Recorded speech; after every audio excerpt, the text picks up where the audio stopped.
यदि हम लोग असुर बनना चाहते हैं तो भी गीता मार्गदर्शन कर सकती है। आप मनुष्य बनना चाहते हो तो भी, देवता बनना चाहते हो तो भी, और साथ साथ बैठे प्रभु की गोद वाली स्थिति चाहते हो तो भी। इसको आप जो भी नाम दे दो, ये बड़ी विलक्षण है। इसका भी मार्गदर्शन गीता में मिलता है। सब कुछ है। 5560 साल बीत जाने के बाद भी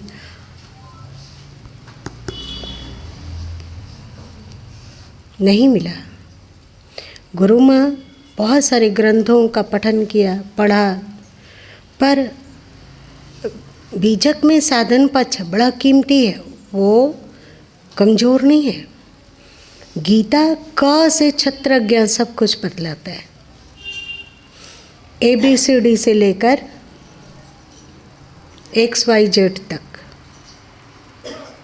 सब कुछ। और एक बात,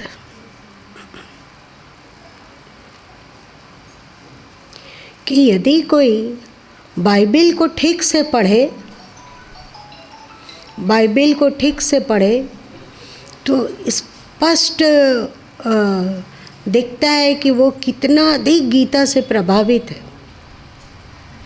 चाहे बाइबिल का 2 भाग है कि 1 भाग, कौन कौन सा?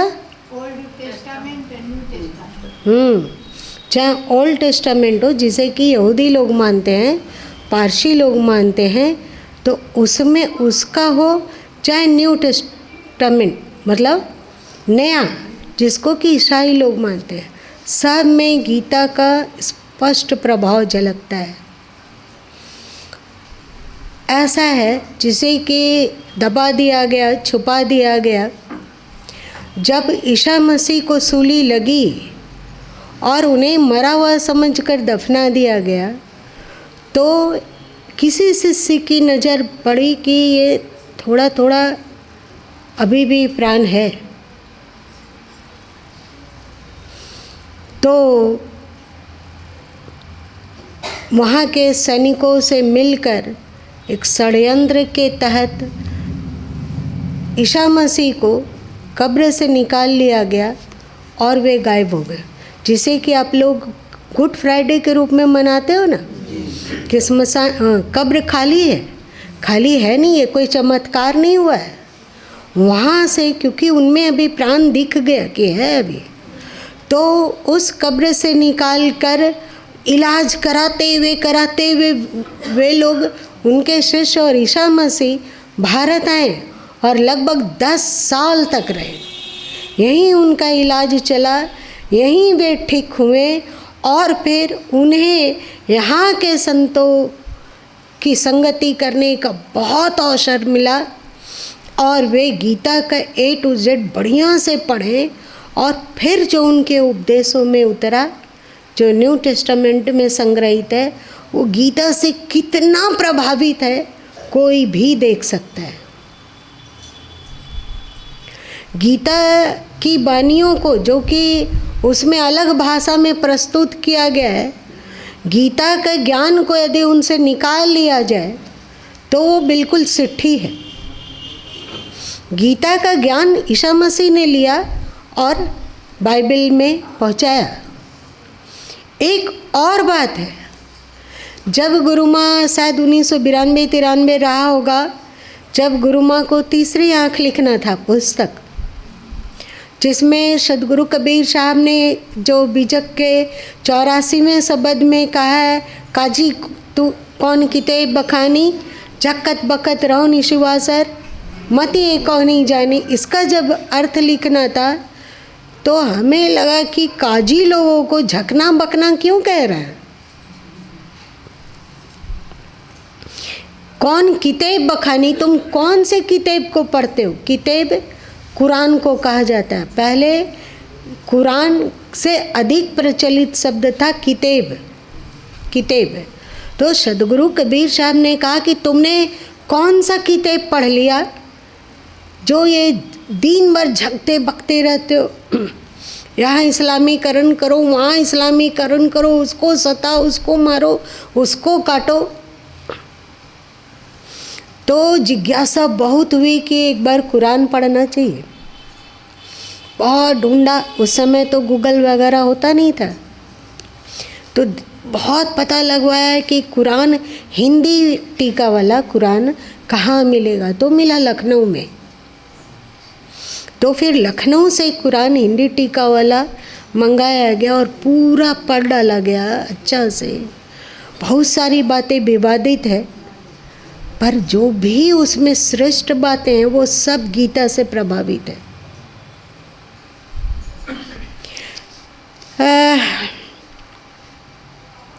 वे लोग छोटी छोटी बातों में अल्लाह के फजल से, अल्लाह के क्या क्या बोलते हैं वे लोग, इंशाअल्लाह बोलते हैं ना। इंशाअल्लाह मतलब क्या होता है? हाँ, भगवान की इच्छा अनुसार, भगवान की इच्छा अनुसार ऐसा। इंशाअल्लाह मतलब उनकी इच्छा के अनुसार हमारा कर्म, हमारा जो होगा उनकी इच्छा के अनुसार होगा। ये समर्पण है ना, ये सब कुछ गीता का है। इसे हम लोग के पास है ज़रूर, पर अभी हम लोग इसका महत्व नहीं जानते कि ये कहाँ कहाँ चमत्कार दिखलाई है, हम लोग महत्व नहीं जानते। बढ़िया से कुरान पढ़ो, उसमें जो एकनिष्ठता है, उसमें जो एकेश्वरवाद है, उसमें जो ईश्वर अल्लाह के नाम पर, अल्लाह का करम, अल्लाह का फजल इत्यादि बातें हैं, समर्पण की बातें हैं कि जो अल्लाह कहता हो उसको मानो।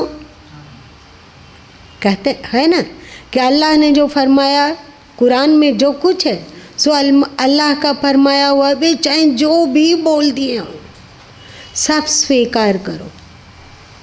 यह सब समर्पण की बातें। सर्वधर्मान परित्यज्य मामेकं शरणं व्रज, क्या यहाँ से लेकर नहीं जाया गया? यदि गीता से प्रभावित जो बातें हैं कुरान में, चाहे बाइबल में, चाहे यहूदी ग्रंथों में, चाहे पारसी ग्रंथों में, यदि गीता के ज्ञान को वहाँ से खींच लिया जाए तो वो एकदम प्राणहीन होकर धराशायी हो जाएंगे। जहाँ भी क्योंकि जब गीता थी तब कुरान नहीं था। जब इसे बोला गया गीता को तो कुरान नहीं था, उस समय बाइबल नहीं था, उस समय यहूदी ग्रंथ अथवा पारसी ग्रंथ नहीं थे, उस समय संसार में कोई ग्रंथ नहीं था। अभी तक के इतिहास में एक भी ग्रंथ नहीं मिला जो गीता के पहले का हो। गीता का पहले का मात्र उपनिषद है और वेद है। रामायण भी है, वाल्मीकि रामायण जो है वो गीता के पहले का है। तो चलिए, आप लोगों के पास तो पहले था, पर उन सब का सार निचोड़, वेदों का सार निचोड़ उपनिषदों में आया और उपनिषदों का सार निचोड़ गीता में आया। और गीता के आगे आज तक एक भी खोज नहीं हो पाया। अलग अलग धर्म बने, अलग अलग ग्रंथ बने, अलग अलग पंथ बने, सब कुछ बना, पर सब जगह गीता की ही दुदुमदी है, छुपा के। उसमें थोड़ा सा अपने तरीके से रंग रोगन करके। आप जैसे देखो, हम लोग प्रकाशवंशी हैं। सुबह के सत्संग में आप लोगों ने सुना, ये इसी का है कि हम हर पूजा में, हर कुछ में दीपक जलाते हैं ना, दीपक जलाते हैं, हवन करते हैं, तो भी अग्नि प्रज्वलित करते हैं। अग्नि मतलब प्रकाश, अग्नि मतलब जीवन, है ना। तो हम लोग अग्नि को बहुत महत्वपूर्ण, प्रकाश को बहुत महत्वपूर्ण समझे। इस चीज़ को कोई भी, चाहे बौद्ध हो, चाहे जैन हो, चाहे सिख हो, चाहे सनातनी है, सब अपने उपासना में, अपनी भक्ति में, अपने पूजन में दीपक किसी न किसी रूप से प्रज्वलित करते हैं। हम लोग एक हैं। प्रकाशवंशी नया नाम। लेकिन इसी चीज़ को ईसाई लोगों ने भी लिया, हम लोगों से लिया, प्रकाश की उपासना। तो यदि वे लोग दीपक जलाते तो कुछ नया चीज़ कैसे होता? तो उन्होंने मोमबत्ती जलाना कर रहे हैं वही, पर उसका जो पैकेटिंग है ना वो अलग है। बहुत सारी दवाइयाँ ऐसी होती है जिसमें अलग एक ही दवा अलग अलग कंपनी वाले अपने अपने नाम से उसको अपना खोल में पत्ता में डाल रहे हैं और उस अलग अलग नामों से बिक रहा है, और उसका प्रोडक्शन एक ही कारखाना में हो रहा है। उस कारखाना से उस रोग की दवा लिए और कुछ को इसने पैक करा। हमें तो आश्चर्य हुआ जब कि बहुत सारे लोग अपनी अपनी कंपनी बनाए हुए हैं दवा के। इसका मतलब क्या है कि वे जो जहाँ से दवा बन रहा है वहाँ से खरीदते हैं और अपने नाम का एक पैकेट बनवाते हैं और उसमें डाल के उनके नाम का एक कंपनी बन गया, उनके नाम की दवा है। तो ये प्रकाश की उपासना तमसोमा ज्योतिर्गम्य वाली बात थी। इसे ईसाई ने अपनाया पर मोमबत्ती के रूप में, थोड़ा सा उसका पैकेटिंग बदला। और इस्लाम ने भी अपनाया लोबान का जलाकर। लोबान एक बात है, हम लोग घी का दीपक जलाते हैं और घी का जो दीपक जलता है उससे ऑक्सीजन निकलता है, ऑक्सीजन बनता है, ऑक्सीजन में वृद्धि होती है। यदि आप शुद्ध गाय के घी का दीपक जलाते हो तो वहाँ पर कार्बन डाइऑक्साइड नहीं भरेगा। उसका काजल पहले हम लोग बहुत आँखों में लगाया करते थे, उस समय हम लोग की आँखें निरोग रहा करती थी, है ना। माँ लोग एकदम शुद्ध गाय के घी में काजल बनाती थी और वो बच्चों को करती थी। लेकिन जब से ये पैकेट बंद खाना आ गया तो हम लोग का स्वास्थ्य बर्बाद हो गया, और पैकेट बंद काजल आ गया तो हम लोग का आँख बर्बाद हो गया। केमिकल। तो गाय के घी से जो दीपक होता है वो ऑक्सीजन देता है। मोमबत्ती से जो धुआं निकलता है, जो लोबान से धुआं निकलता है, वे लोग अभी भी कितना बुद्धिमत्तापूर्वक चयन किया गया, लेकिन आपके पास आपके ज्ञान का तोड़ उन लोग के पास नहीं है, किसी के पास नहीं। ये पक्षपात नहीं कर रहे हैं। जितनी भी अच्छी बातें हैं, जितनी भी श्रेष्ठ बातें धरती के किसी भी धर्म के पास है, वो गीता अथवा वेदों से ही गया हुआ है। सबसे पहले समर्पण की बात गीता ने कही। उसके बाद आप यदि इस्लाम उसका चर्चा करता और उसको प्रचार करता हो तो वो किसकी बात होगी? गीता की बात या अपना कह कर? एक तरह की ये चोरी है। आपने नया पैकेट बना दिया। समर्पण की बात आप गीता की ले रहे हो, मान लो ना कि आपके पास जितनी भी अच्छी बातें हैं वो गीता की है, तो आप भी गीता के शरण में आ जाओ ना। हम कहाँ कह रहे हैं कि गीता हम लोगों का है, और सच में गीता किसी एक धर्म वाले का है ही नहीं, सबका है। आपका भी इस पर है अधिकार, आप भी तो ईश्वर की ही संतान हो। आ जाओ। क्यों पैकेट बंद में के फेरा में पड़ते हो? कुछ ना कुछ पैकेट बंद करने में गोलमाल हो जाता है। अच्छी चीज़ें हैं तो जो भी मन गढ़ंत चीज़ें जिसके कारण उपद्रव धरती पर होता है वो सब उनकी मन गढ़ंत बातें हैं। अब देखो कि जब गीता का ज्ञान मिला, एक बार जो महाभारत युद्ध होना था हुआ, जितने असुर थे वे सब नष्ट हुए, और उसके बाद फिर कोई असुर जन्मा ही नहीं जिससे युद्ध करना पड़े। और आपका जब इस्लाम जन्मा वो युद्ध के साथ ही जन्मा, और अभी तक वो युद्ध पर ही टिका हुआ है। मारो, काटो, कत्ल करो, लूट लो, जला दो, भस्म कर दो, वो पर दूसरे धर्म का है। और हमें ये आश्चर्य होता है कैसी घुट्टी है। भारतीय लोग कितने एक नंबर के जाहिल हैं क्यों नहीं वे सोच पाते हैं कि जो भी कितनी चतुराई से इन धर्मों का प्रचार किया गया। आपको वे अपने देश का गुलाम बना लिए, आपको अपना पोशाक का गुलाम बना लिए, आपको अपने भाषा का गुलाम बनाए। किसको बनाए? हमारे भाई बंधु जो अभी भारत में इस्लाम में हो, चाहे ईसाई में हो, चाहे और किसी में हो, हैं तो वे एक ही खून है उनका, मेरा और उनका डीएनए एक है। हम ही लोगों के आदमी को वो लोग अपना बनाए और ऐसी घुट्टी पिला पिला के अपने ही पूर्वजों का दुश्मन बना दिए, अपने ही देश का दुश्मन बना दिए, अपने ही सदग्रंथों का दुश्मन बना दिए, अपने ही लोगों का दुश्मन बना दिए। मारो इन सबको, ये काफिर है। कौन सिखाया? मारने वाला क्या वे लोग बाहर से लेके आए, आयात करके लाए? कि हम ही लोग के लोग हैं वहाँ? हमारा डीएनए एक है। क्या सिखाया? और कितना बेवकूफ़ बनाकर अपना वे काम निकाले।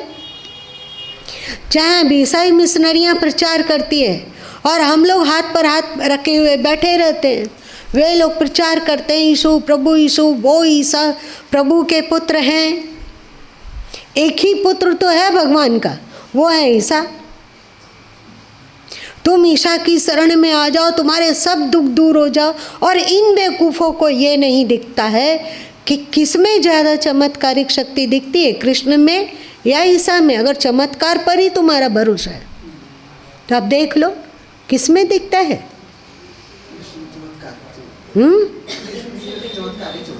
वो तो इतने बड़े थे तब से चमत्कार करना शुरू किए। छठियारी उनके, आप लोग पढ़े हो ना भागवत में अथवा श्री कृष्ण सीरियल देखा होगा, तो छठियारी के दिन वे अपने पैर से सक्टासुर को गिरा दिए। वो अपना वास्तविक रूप में प्रकट हो गया और मर गया। उनके छोटे छोटे पैर। किन्हीं भी महापुरुष में ऐसा है क्या? क्यों ढुलकते हो तुम लोग? हम लोग इतने बिना पेंदे के लोटे हैं कि कहो नहीं। कुछ भी प्रस्तुत कर दिया और 2-4 चमत्कार उसमें जोड़ दिया और हम लोग पागल हो जाते हैं। हम लोग, इसका कारण क्या है? कि हम लोग बहुत ज़्यादा धर्मनिरपेक्ष बन गए। ना, ये सब बातें नहीं बोलनी चाहिए। अपने लोगों में भी बोलो कि हम लोग सब धर्म तो बराबर है, सब धर्म तो बराबर है, सब धर्म तो बराबर है। ये घुट्टी हम लोग बचपन से पीना शुरू करते हैं। माँ बाप लोग कहते हैं ना, हम लोग भी सुने हैं इन सब बातों को कि सब धर्म तो बराबर है। तो हम लोगों में उदारता है, हम लोगों में वसुधैव कुटुंबकम है। और इसी उदारता का फायदा कर करके हम ही लोगों को ईसाई बना दिया जाता है, हम ही के लोगों को मुसलमान बना दिया गया, हम ही लोगों को अलग अलग नाम से अपना गुलाम बना लिया गया और अपने ही पूर्वजों का निंदक हम लोग को बना दिया गया। एक बार गुरु माँ से लगभग हमें लगता है 24-25 साल पहले, 24-25 साल पहले एक बार गुरु माँ को कितम में उपदेश करने का अवसर मिला था। कितम जहाँ ईसाईकरण बहुत है, वहाँ उन लोग एक शंकर जी का मंदिर बनाए थे। तो गुरु माँ को उसका उद्घाटन करने के लिए बुलाया गया था और गुरु माँ उस समय जाते थे तो गए थे। और उन लोगों में क्या था, जो हिंदू ईसाई बन गए, वहाँ के लोग उन लोग को पट्टी पढ़ाते थे कि जैसे ही शिवालय थोड़ा सा खड़ा हो उसको धास दो रात को ही। और वहाँ उन लोग छुप छुप कर आते थे और मंदिर के अंदर मलमूत्र का त्याग करके चले जाते थे। किससे ये करवाया जा रहा है? कोई यूनानी और कोई विदेशी लोग नहीं आ रहा है, हमारे ही भाई बंदूक को सम्मोहित करके मोहित करके पागलपन भरकर अपने ही संस्कृति, अपने ही पूर्वज लोग के कैसा दिमाग कर दिया। देखो, वे लोग आते थे किसी न किसी तरह से, उन लोग के पास शक्ति, क्योंकि वहाँ चर्च है, वे लोग शिवालय के अंदर आके मलमूत्र त्याग करके चले जाते थे। गुरु माँ वहाँ पर 3 दिन तक बोले हैं। कुछ कुछ टाका हुआ गुरु माँ की डायरी में है। उस समय क्या क्या गुरु माँ बोले हैं, आग की तरह की शर्म करो। अपने पूर्वज को भूल गए। एक उधार के माँ बाप को ले आए और कहते हो ये मेरे माँ बाप है, और जो तुमको जन्म दिए, जिसका खून तुम्हारे रगों में है, आप उधार के माँ बाप के लिए अपने माँ बाप के हत्यारे बन रहे हो। धिक्कार है तुम लोगों को। बहुत सारे लोग, प्रशासन अलर्ट। गुरु माँ जब चलते थे तो पीछे से 5-7 महिला पुलिस, और दूर में थोड़े भाई लोग पुलिस वर्ग के लोग, सब ऐसा ऐसा ऐसा।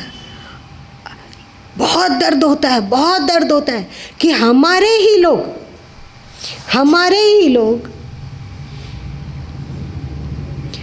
उधार का माँ बाप चुन लेते हैं और अपनी संस्कृति, अपना धर्म, अपना देश, सबका कट्टर दुश्मन बन जाते हैं। ये कैसी बात हो गई? ये दर्द है जो कि बयां किया नहीं जाता है। ये दर्द है। हम लोग तो ऐसे बेवकूफ़ लोग हैं। क्या हो गया? क्या हम लोग सचमुच बेवकूफ़ है? जरा आप लोग बताओ ना। आप चले जाओ अमेरिका, वहाँ पर वो लोग बहुत तरक्की कर रहे हैं, लेकिन उस तरक्की में सबसे अहम रोल भारतवंशी का है। यदि वहाँ से भारतवंशी निकल जाएं तो वे धराशायी हो जाएंगे। कोई भी देश हो, हम ज़्यादातर, एक चीन को छोड़कर, ज़्यादातर देश जो कि तरक्की कर रहा है अभी और संसार का, वर्ल्ड का बॉस बना हुआ है, वहाँ भारतवंशी की शक्तियों से वो आगे बढ़ रहा है। मतलब हम लोग इतने कम अक्ल नहीं हैं। फिर ये कम अक्लियाँ क्यों दिख रही है? ऐसा क्यों होता है?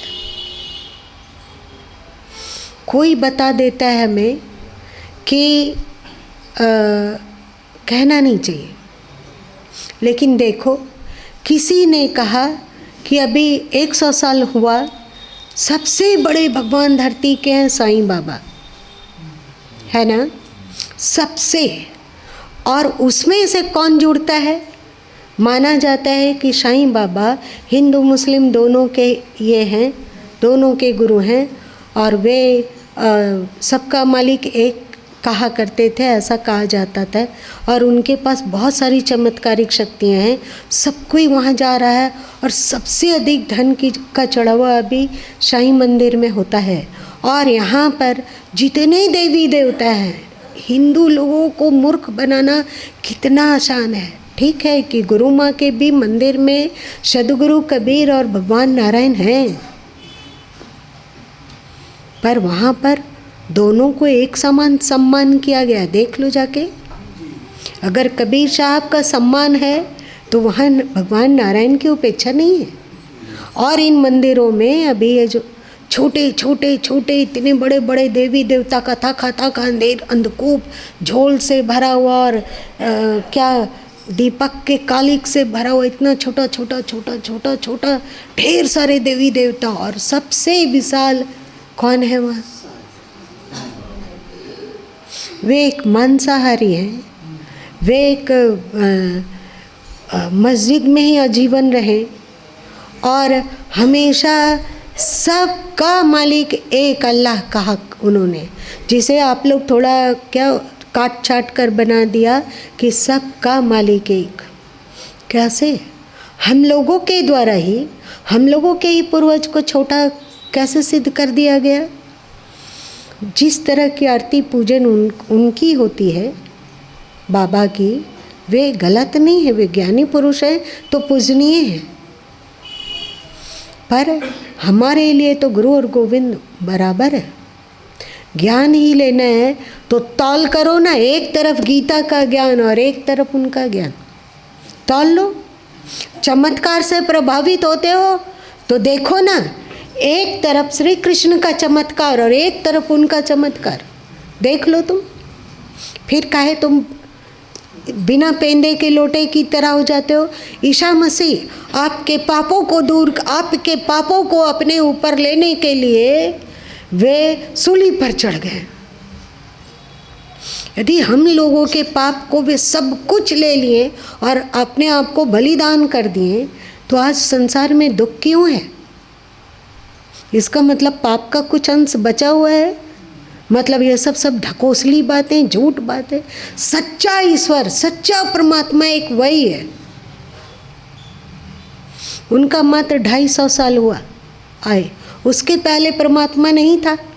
तो उसके पहले जब परमात्मा नहीं था, अथवा उनका कोई बेटा वोटा नहीं जन्मा होगा भगवान का, तो उसके पहले तो फिर भगवान भी नहीं होंगे। लेकिन हम लोग का धर्म तो है लाखों लाख वर्ष पुराने। ये इतना अंधविश्वासी, इतना कमज़ोर दिमाग, इसका कारण है हम लोग धर्मनिरपेक्षता की बात कर करके हम लोग का दिमाग सड़ गया।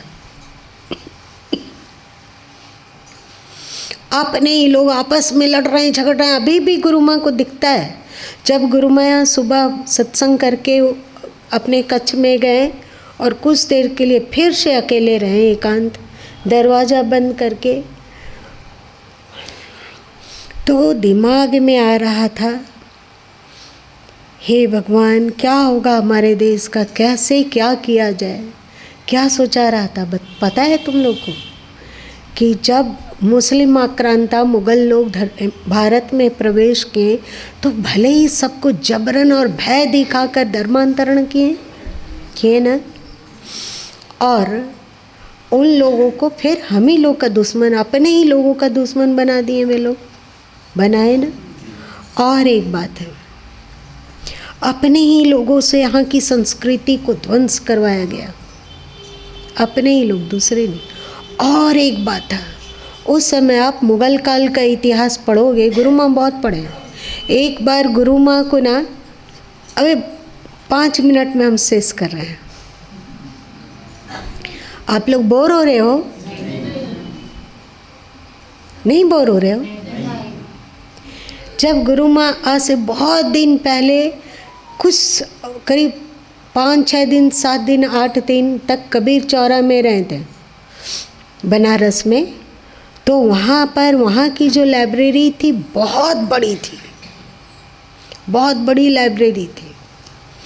तो वहाँ पर यूनान का इतिहास था, भारत का इतिहास था, मुग़ल कालीन इतिहास था, मिस्र का इतिहास था, फारस देश का इतिहास था। तो गुरु माँ को इतिहास पढ़ने का, जानकारी लेने का बहुत अभिरुचि। उस समय आँखें थी बिल्कुल यंग, तो पढ़ा, बहुत अच्छा से पढ़ा। और फिर जब मुग़ल काल का इतिहास पढ़ा जाने लगा, तो पीड़ा से इतना हृदय भरने लगा कि पूरा नहीं पढ़ा जा सका।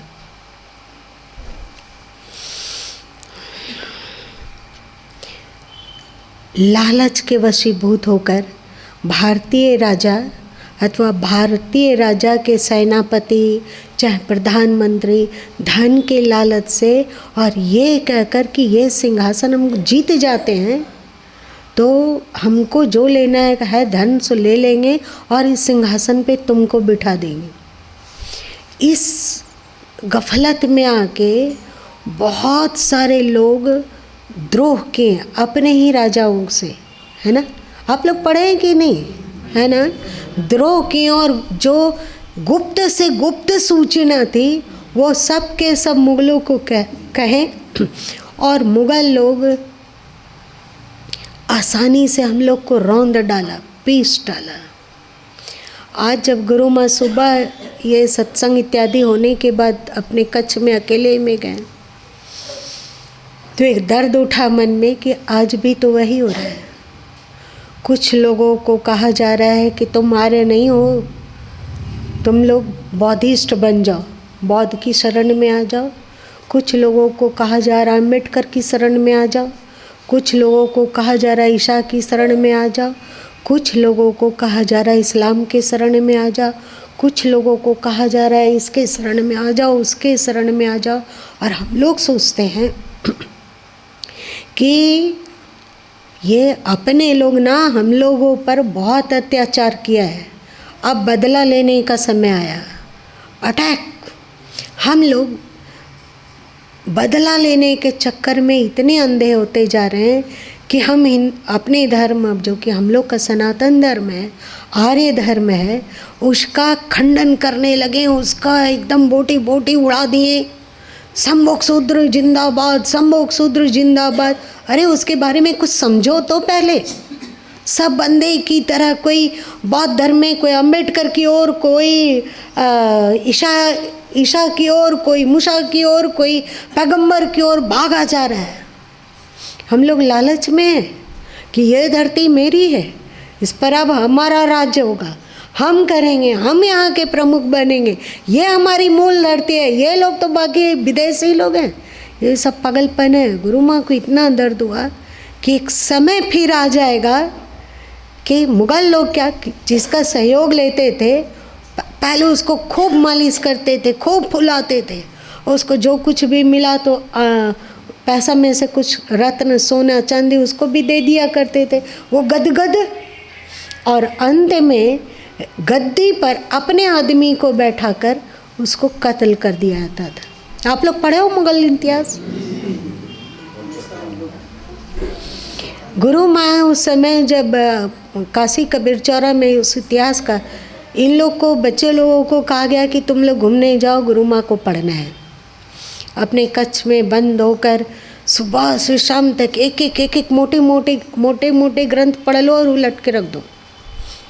बहुत दर्द हुआ, और आज फिर से वही दर्द हुआ कि ये लोग नहीं जानते हैं, अपने आप को वो शक्तिशाली समझ रहे हैं, और एक मूल जो हम लोगों का अस्तित्व है संगठन का, उसको कमज़ोर करके अलग अलग, हम ऐसो, हम मारवाड़ी हैं, हम मोहरी हैं, हम तिवारी हैं, हम कायस्थ हैं, हम बर्मा हैं, हम शर्मा हैं, इत्यादि इत्यादि।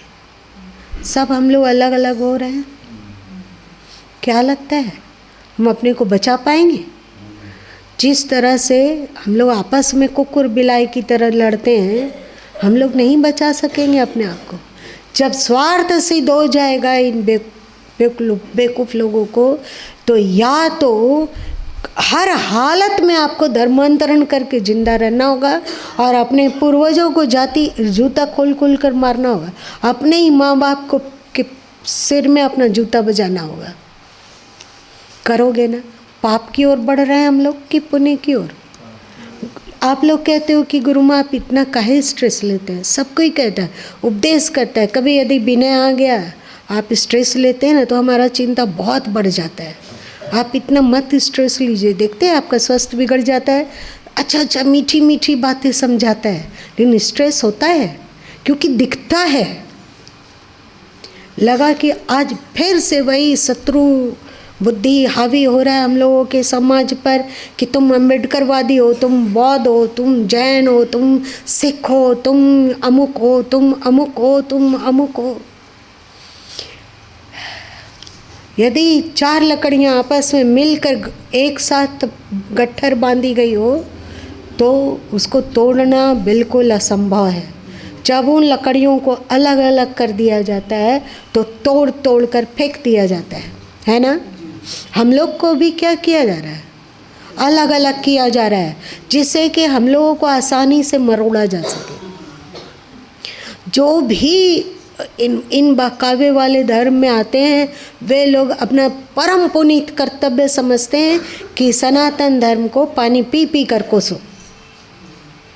ये लोग अपना भी शत्रु हैं, अपने देश के शत्रु हैं, अपने राष्ट्र के शत्रु हैं। इसीलिए चलिए कहाँ से कहाँ पहुँच गए गुरु माँ। लेकिन दर्द है तो दर्द है। अपने बच्चों से दर्द नहीं शेयर करेंगे तो कहाँ जाएंगे? दीवार से तो बोलेंगे नहीं ना। ये दर्द है और सचमुच का दर्द है। ऐसी नहीं कि पढ़ लिख कर कहीं से आके यहाँ बैठ गए और ये बातें आप लोगों से को सुना दे रहे हैं।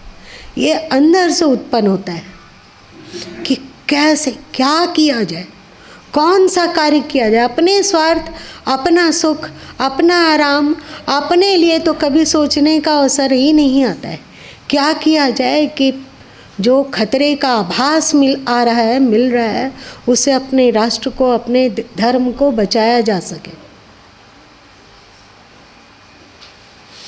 तो चलो, कहीं भी कुछ भी विलक्षणता दिखता हो, इसीलिए गीता को चुना गया सत्संग के लिए। भले ही 3 ही दिन है, पर यदि रहता तो दूसरा किसी भी शास्त्र का सत्संग चुना जा सकता था, पर गीता को चुना गया कि कोई भी जो भी ये बोलता हो कि हम ये हैं, हम वो हैं, हम ऐसा हैं, त्रिपिटक को उठा लो। महात्मा बुद्ध का उपदेश त्रिपिटक, महात्मा बुद्ध ने उसका टंकन नहीं किया है। लगभग 100 से 200 साल के बाद उनके उपदेशों का टंकन किया गया है, जिसको कि त्रिपिटक कहते हैं। उसमें एक भी ऐसी बातें निकाल दो जो पहले से ही गीता में ना हो। एक भी बात निकालो, कोई भी हो। 2500 वर्ष जैन का हो गया। वे लोग कहते हैं कि जैन 2500 वर्ष का नहीं है, 1 लाख साल पहले का है। पहला जैन गुरु हुए ऋषभदेव जी, है ना, जो कि सूर्यवंशी थे और जो भगवान श्री राम के पूर्वज लोग थे, है ना, वे थे। फिर धीरे धीरे करके वे आए महावीर तक। तो उनके पास जो भी ज्ञान विज्ञान है वो समझाने का तरीका अलग है, पर वेद और उपनिषदों से अलग बिल्कुल कुछ नहीं है।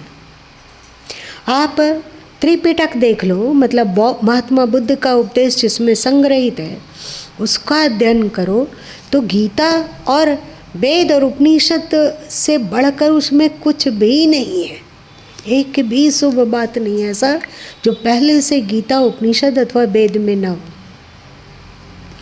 गुरु नानक देव जी ने कुछ कहा अथवा जो उनके 10 गुरुओं ने किया, वो सब गीता का ही अथवा वेदों का ही अथवा उपनिषदों का ही भाषांतर है ना।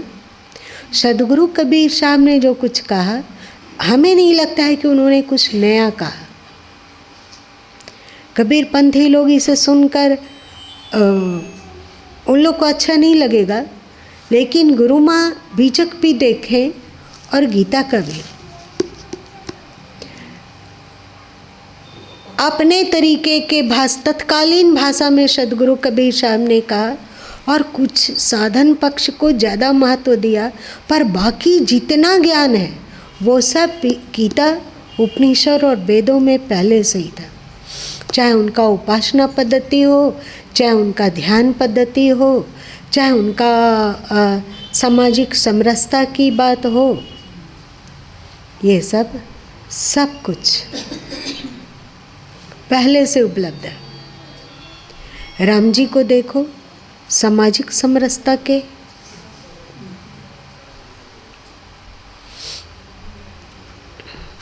उस समय तो ये जाति पाति तो होता ही नहीं था।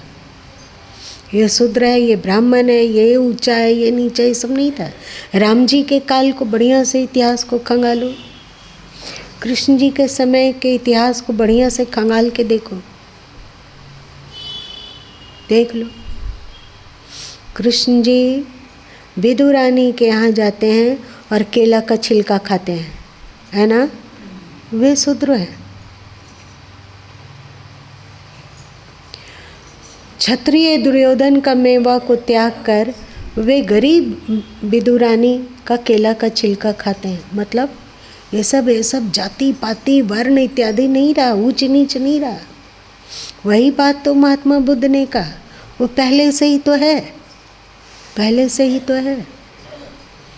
लेकिन सब नितराते हैं कि नहीं, हम तो भाई अम्बेडकर को मान रहे, हम तो भाई बुद्ध को मान रहे, हम तो भाई कबीर को मान रहे, हम तो भाई नानक को मान रहे हैं, हम तो भाई महावीर स्वामी को मानते हैं, हम तो भाई इसको मानते हैं।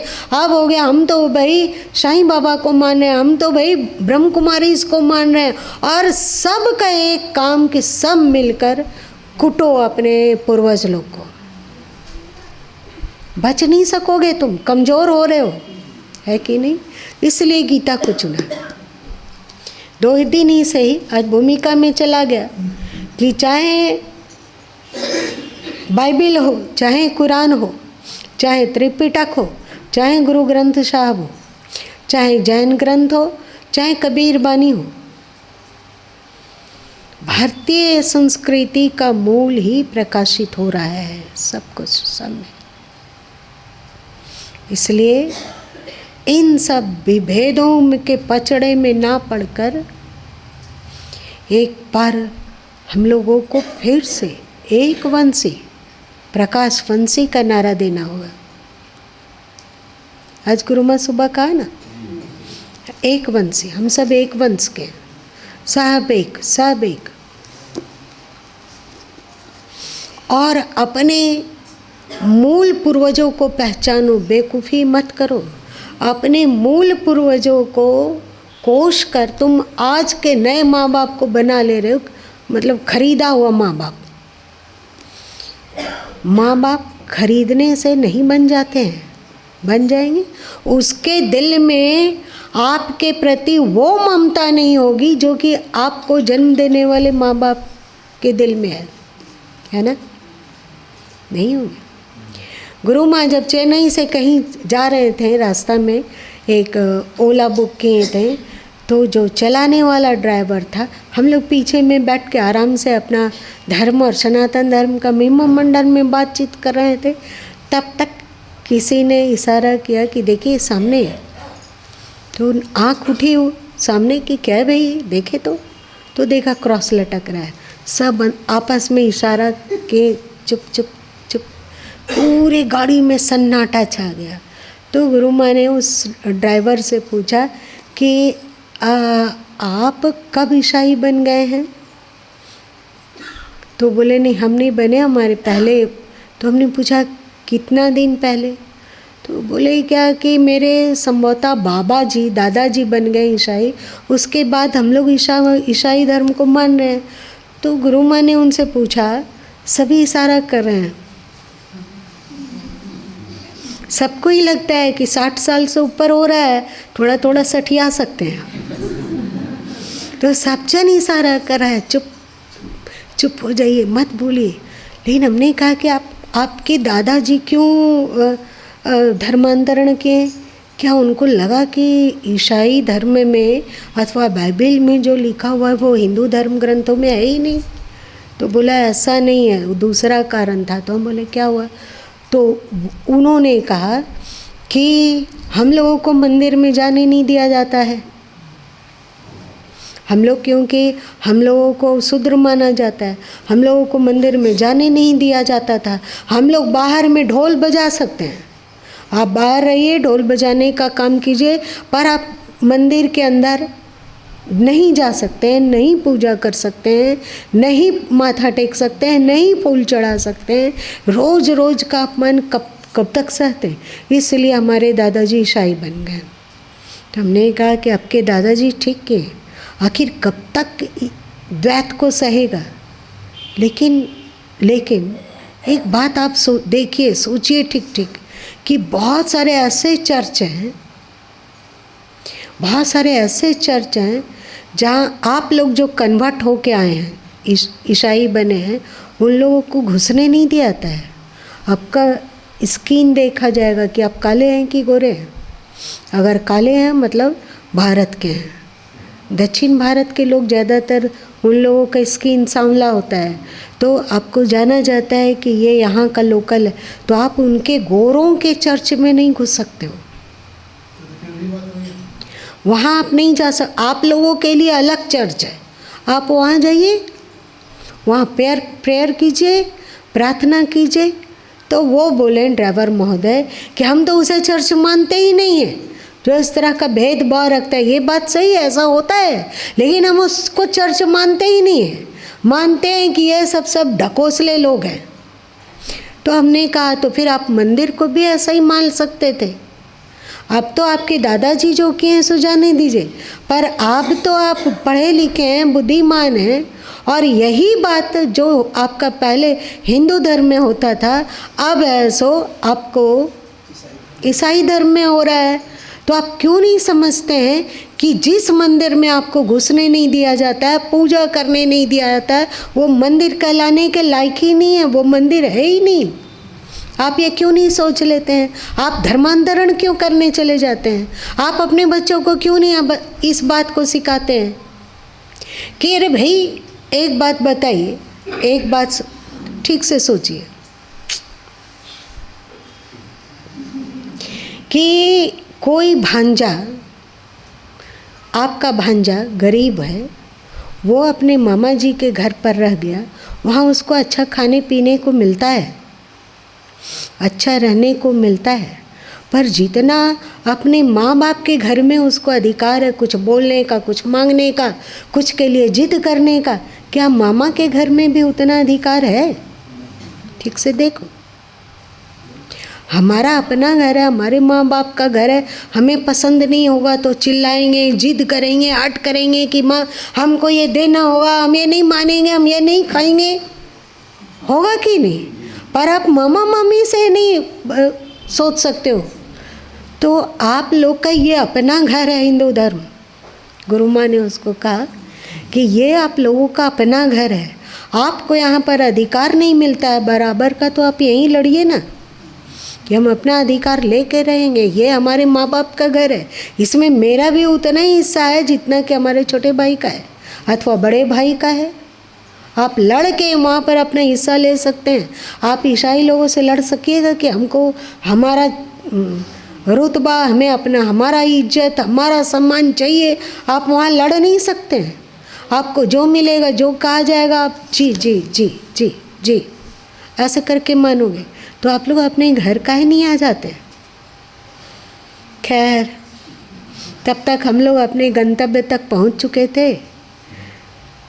फिर हम लोग गाड़ी का दरवाज़ा खोले और आराम से निकल गए, फिर अपनी जगह चले गए। सबके सब बाद में कहा कि आप कैसे ऐसे बोल देते हैं।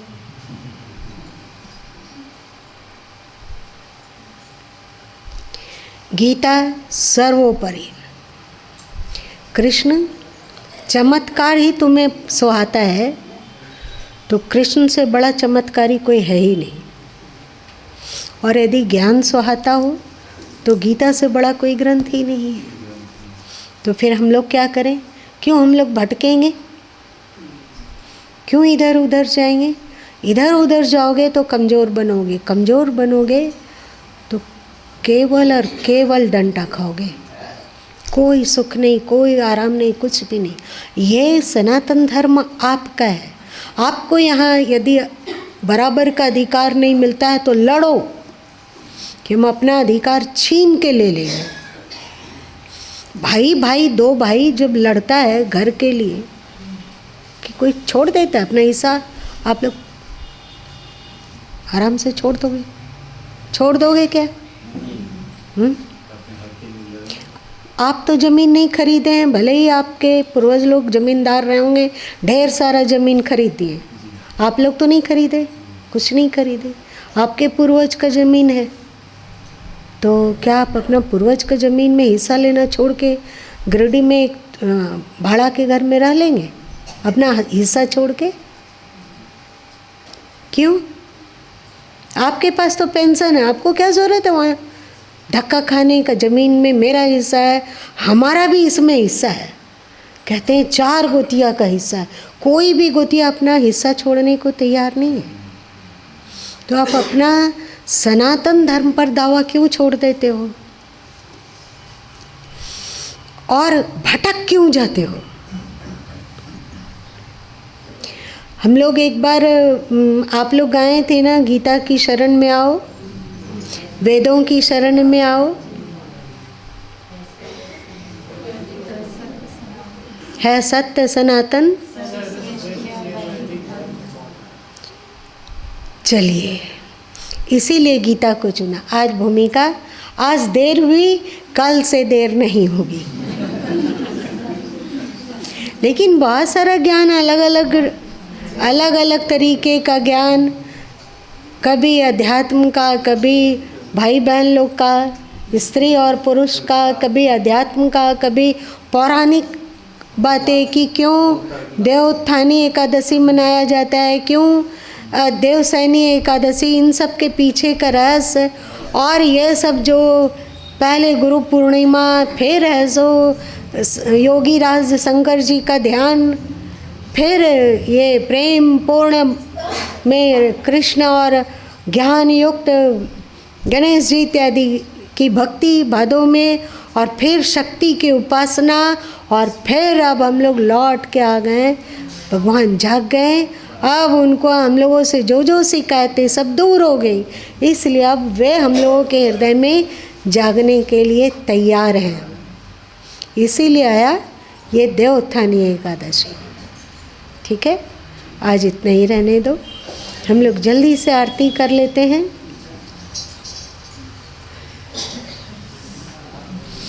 इतने तरह की बात को सुनने के लिए आपको यदि जानना चाहोगे तो इसके लिए आपको एक बड़ा सा लाइब्रेरी की आवश्यकता होगी, जो आप लोग 1-1.5 घंटा में सुन लिए। इसलिए इसको कम मत आंको, कम मत आंको। अभी गुरु माँ धरती के हिस्सा हैं, इसलिए आप लोग नहीं समझ पा रहे हो। जब धरती के हिस्सा नहीं रहेंगे तो गुरु माँ वो तो वे तो उस समय उनसे लाभ नहीं ले सके, उस समय उनसे उनके कहने पर नहीं चल पाए, उनका वो समझ नहीं सके, उनका महत्व जान नहीं सके। ये आत्म प्रशंसा नहीं है, दर्द है। जब तक माँ बाप जिंदा रहता है तब तक बच्चे लोग माँ बाप का महत्व नहीं समझते हैं, और जब माँ बाप चले जाते हैं तब उनका नाम को ले लेकर आंसू बहाते हैं। लेकिन अब क्या, अब पछताए क्या होता है जब चिड़िया चुग गई खेत, है ना। चलिए आरती। कल सुबह से प्योर गीता, गीता में इतना ज्ञान है। अभी चकित होते हो थोड़ा ज्ञान दर्पण पढ़ के, थोड़ा बहुत